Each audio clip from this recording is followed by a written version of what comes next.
Hello everyone. Today I will show you a new tutorial about ETS2. So, well, mostly other driving game as well. I did that tutorial so it's more easy for one of my friend. Just gonna adjust it.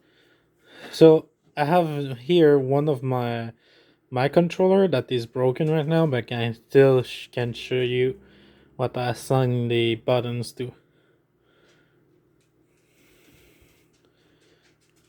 So the two buttons right there, like the two on the low part here, like in this case it's R2 and L2.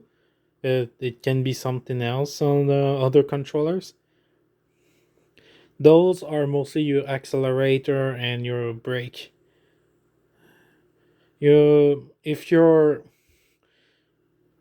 but it depends which way you do it. It might be the left that accelerate or the right that accelerate. It depends of how you feel it.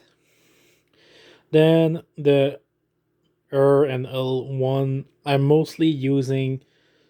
Well, one side didn't work for quite a while already, but the L2 L1 I that still worked. I use the cruise control on it, and R1 could use to anything that you really like to. You can reverse those two though, but I'm telling how I'm doing it. Now it's time to get to this side, which now can be a bit different. So here it's a more PlayStation style controllers. So if you're on Xbox, you can just think that this joystick is actually on the D-pad and vice versa. That's the main difference between the PlayStation controller and the Xbox ones. All right, so here that button is mostly a home for most things, so I wouldn't assign anything to that. All right, so first we're gonna look at the D-pad. The D-pad, I mostly use these two for when I want to turn left or right, like before doing it, like signaling about it. Then the up and down is the cruise control speed management. The one on the up is for the go make the speed higher, and the bottom one often for the lower one. This could be some pretty much the same all the time. Then select and start could be like two random thing. Like example start, you can use your special lights that can be activated. Not the normal one, but the one like just say signal with the lights. Like the big lights that could be activated all the time by a button. Well, now it's just temporarily as long as you hold it. And select, you could use it to maybe. I don't remember what they did, but in that. Oh yeah, activate the most thing because you're gonna be mostly stopped when you activate a gate or whatever. Now here I have a setup as well. So two of those buttons you can set it like you want, but mostly take them like that so it's more efficient. Like those two, I put the normal horn and the air one, and then on top, if you use the realistic realistic automatic or the synchronous, you can use those two to go up or down a gear in the game. Now these two can be for looking and and steering. Since I'm using my since I'm my guy that use mostly is right hand, I use the direction by my left and the camera control by my right. But you can change it to like you want. Of course, the two extra function is actually doing this, like actually clicking on the this, which also have a meaning inside because this is like just the control of the joysticks. But this and this are the L or 3 for the PlayStation controllers. So those function could be something like really like stopping the engine or the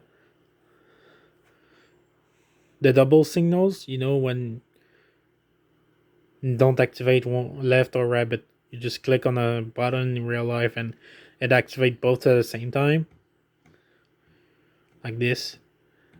Normally, when you turn left, it goes like this, right? You look like this, something like that. So this is how I manage my controller. So this is how I mostly play the game. But you can like example exactly one of them can be easily changed to anything you want since I didn't have a option there.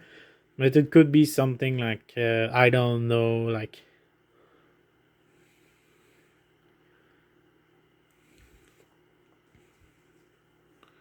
maybe it could be like any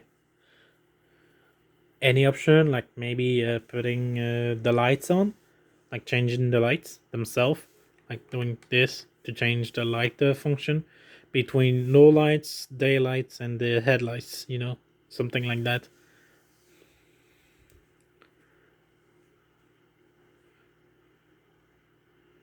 So it took about that.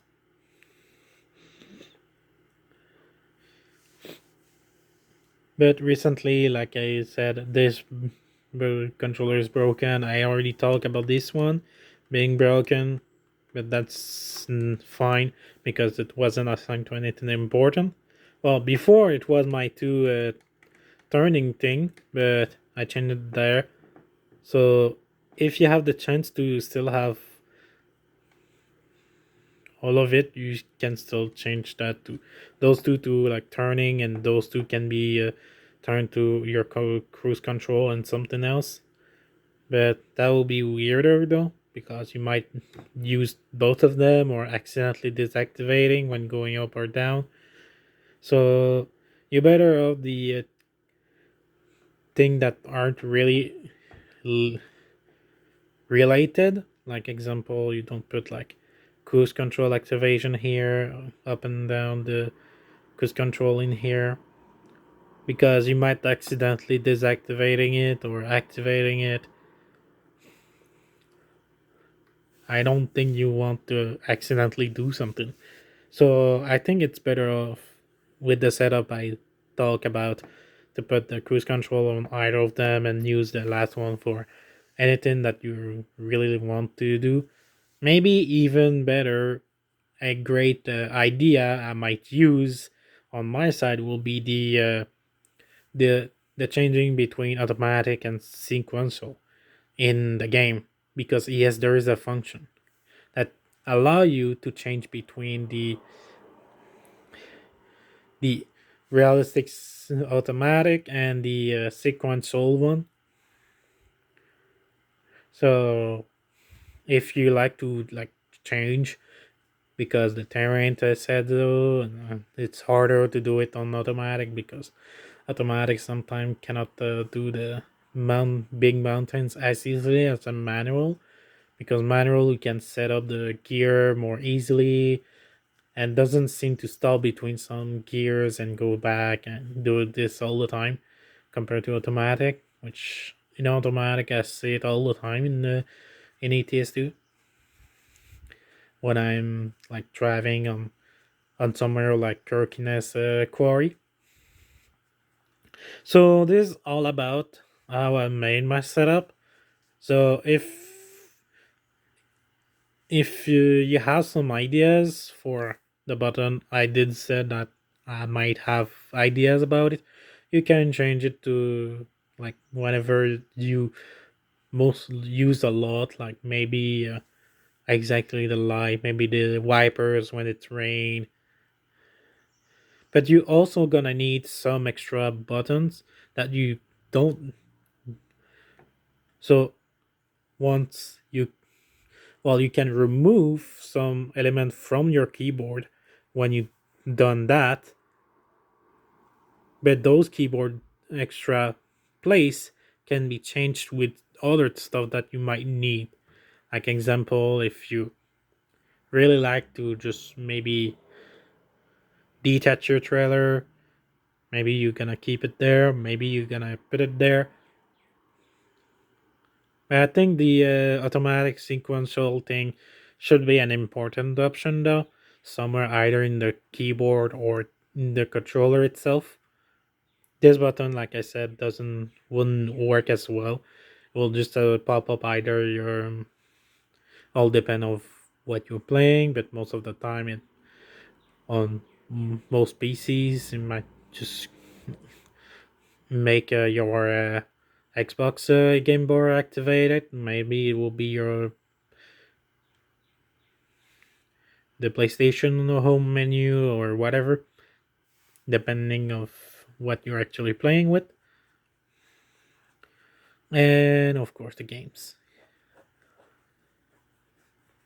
So this is about my tutorial, and of course I based the move about ETS2, but I also use the same layout for ATS because they're both the same game basically, but just some element changed between the two game, like another map and mostly other type of trucks. So this is it. Let me see in the next video if possible. Maybe on the live stream, maybe on a random game. I don't know, but I think I might live stream soon again. Maybe something. Well, I will say a goodbye and I hope you found this tutorial good or something. Well, goodbye.